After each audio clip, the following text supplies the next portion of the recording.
One of the world's unseen humanitarian crises is happening right now in Sudan. Acute malnutrition rates, thousands of cholera infections with almost 1,000 deaths, armed violence throughout the country with civilians caught in the crossfire and too often targeted. In our third and final interview today with Khalid Sudahmed on facing reality for social justice, we'll hear about the role of women in this situation, both as victims of the crisis and as active agents trying to protect community and to build resistance to the hostile forces around them. Khalid Sudahmed is a trade unionist and a member of MENA Solidarity Network. That's Middle East North Africa Solidarity Network. Both he and the organization he is a member of have been vital in keeping the issues of protest and resistance in the MENA region in the public's eye. We want to thank the Hudson Mohawk Magazine Radio in Troy, New York, and the interview producer, Lennox Apudo, for permission to use this three-part interview on our podcast. After the interview, we'll have a very short report on the Sudan Solidarity Conference 2024 held online on October 27th and provide the links that you can use to get more information on Sudan and other countries followed by the MENA Solidarity Network. In this day and age, these links of communication are of extreme importance so that they, whoever they are, don't have a monopoly on information, but that are of movements and exchange news, strategies, and cooperation. And after the interview and the conference report, we'll have some Sudanese music as well. But let's get on to the interview. Times Union reported that on June 13th, the UN envoy charged with reporting on violations against children in conflicts around the world said that she's extremely worried about what's happening to children in war-torn Sudan. Due to the war in Sudan, about 19 million Sudanese children have been deprived of school. About 53% of those displaced are women and girls, and the head of the Sudanese government unit combating violence against women has reported that various forms of sexual violence, including forced marriages, sexual slavery, trafficking, and kidnapping, are being used by the RSF to instill fear in different villages across Western Sudan, which they control.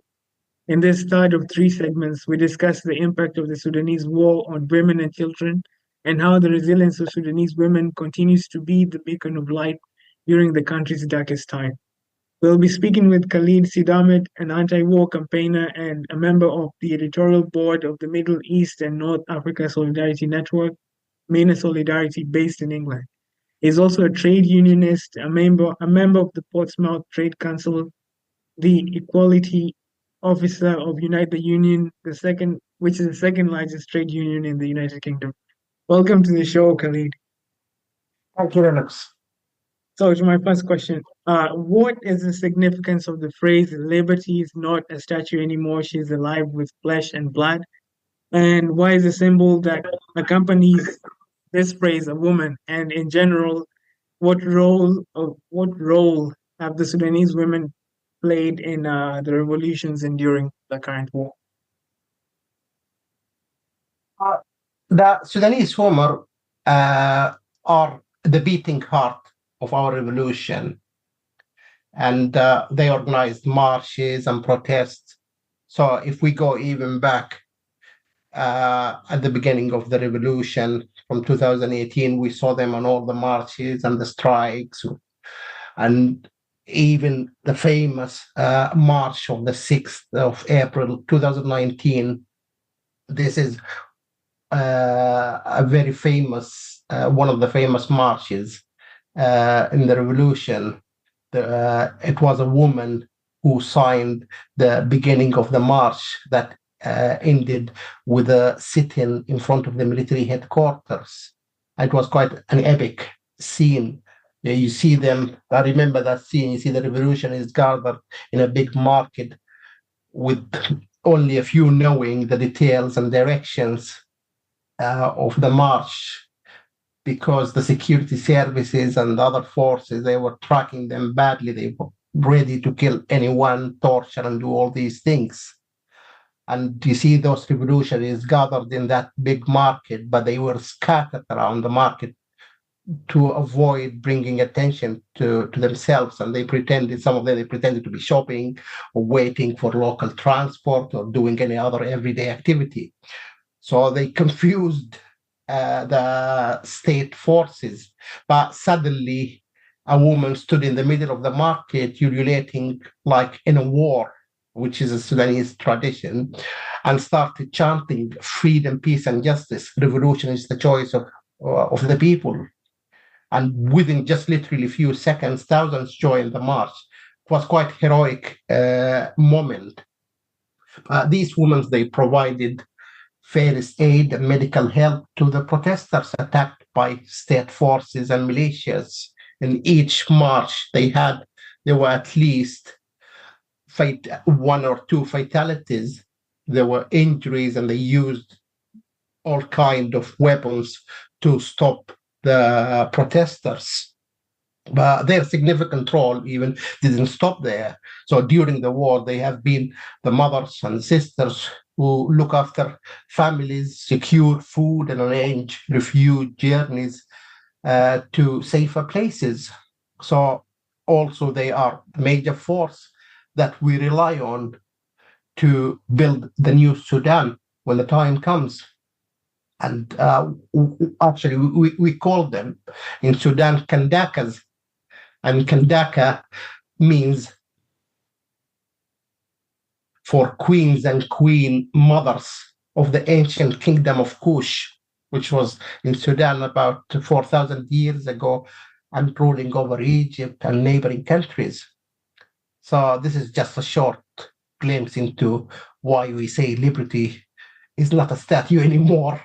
Right. She's alive with flesh and blood. Right, embodied by the woman that led the protest. I mean, it's amazing to hear the resilience of Sudanese women, but I also obviously cannot ignore how much at all that must take on them as well. And over 19 million Sudanese children are locked out of school due to war. So, how does this impact their future, especially with girls who, during long times of school, end up being married off to older women? I mean, and not to say that that's older men, and not to say that that's always the case, but there is that, like the likelihood of that happening to some of the girls. Lennox, absolutely. The current conflict in Sudan has had a devastating impact on education. So schools were destroyed. The infrastructure of education itself is completely destructed, and those schools, some of them used as torture places and torture locations to torture the revolutionaries or anyone opposed or even say no to war. In Sudan now, when you say no to war, they stay away, label you as you are on the side of the militia. So, and they do that to force the people because that's their interest, as I said earlier.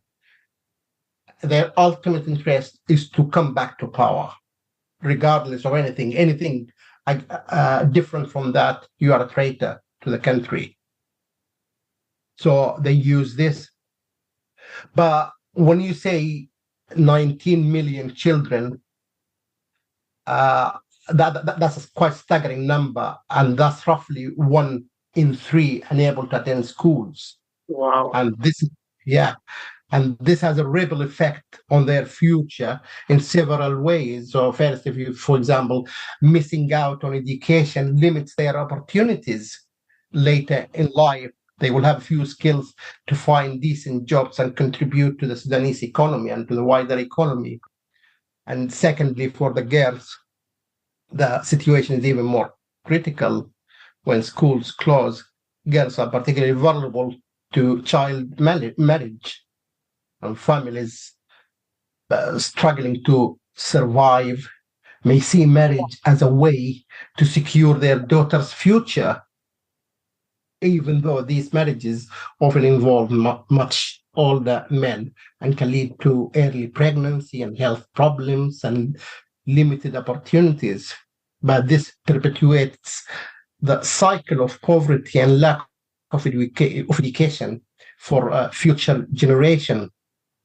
And especially now, famine has already started in Sudan, which many media don't talk about.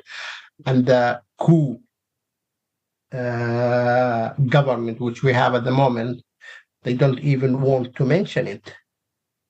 But there are reports now from the resistance committees and emergency response forums about people who have died from hunger. Wow. Is And I mean okay. Is there like a I mean the thing that I'm wondering is for the children, I mean, have there been already cases of deaths from malnutrition? it's been, and the number is increasing. Bear in mind, with the war, it destroyed most of the factories in Sudan, destroyed agriculture, it's destroyed everything.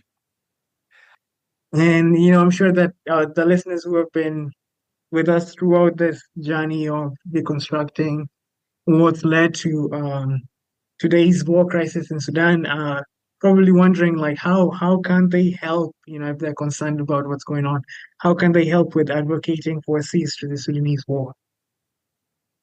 Actually, there are several ways listeners can support peace efforts, because I think everything depends on Sudan. Is the first priority will be stopping the war, ending that war. And then the humanitarian, everything could come after that. But it's important we stop the war as the foundation. And then from there, we see the next step. But there are a number of things. For first, raising awareness. I think that's quite crucial, because lots of people, they don't know about what's going in Sudan. And that's, to me, is by design. The huge difference. Second, they they can support organizations working on the ground in Sudan. We spoke earlier about the resistance committees, about the emergency response rooms, donations, for example, to humanitarian organizations and doctors' unions can provide much needed aid and help to those affected by the war. And on this, about the doctors' union, it's important we say that over 95% of the health system has collapsed. So any help and donations would help those people. On October 27th, the MENA Solidarity Network sponsored their annual online Sudan Solidarity Conference 2024, this year with the theme Revolution, Counter-Revolution, and War. It was a fascinating discussion on this theme, not only with descriptions of horrors people were dealing with, but also with a general agreement on who was to blame for what's happening. Our interviewee today, Khalid Sudahmed, said that both the army and the militia are criminals fighting over the role and the resources of Sudan. One representative from the Sudanese Workers' Alliance for the Restoration of Trade Unions was to participate in the conference, but because of security concerns, he was only able to participate through a statement. He expressed hope that trade union people from around the world would express solidarity with the people struggling in Sudan. He suggested a couple of things that union people could do, such as to lobby their government to cease arms support. This is to pressure governments to stop supplying arms to Sudan's neighboring countries that fuel the conflict. This would include passing motions, mobilizing petitions, organizing public campaigns, and contracting government representatives to highlight the role of foreign arms in prolonging Sudan's suffering. Also to build awareness and solidarity campaigns, to launch campaigns within trade unions, community groups, and social organizations to spread awareness about the situation in Sudan. Host events, webinars, and discussions to inform people about the devastating impact of the war on Sudanese civilians and emphasizing the exploitation of Sudan's resources and people by foreign interests. And also, finally, to push for UN intervention to create safe humanitarian corridors. You can get a lot more information on the conference at the network's website, MENA-SolidarityNetwork.com. That's MENA SolidarityNetwork.com. Before we go, let's listen to some traditional Sudanese music that we got from Internet Archive.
That was Altaj Maki, and this is Muhammad Hassanain.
تملى عينيك لما تقول لي كلام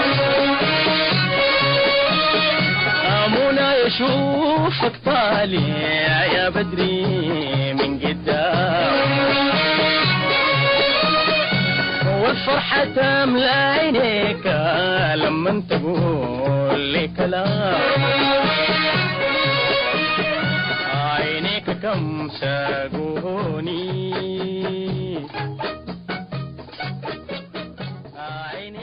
Communities are many things, and culture, like the traditional music we just heard, are an important part of that society. Also, an important part of Sudan society, which we heard discussed today, is the result of a major crisis in capitalism. There are a couple important lessons we need to learn from Sudan's recent experiences.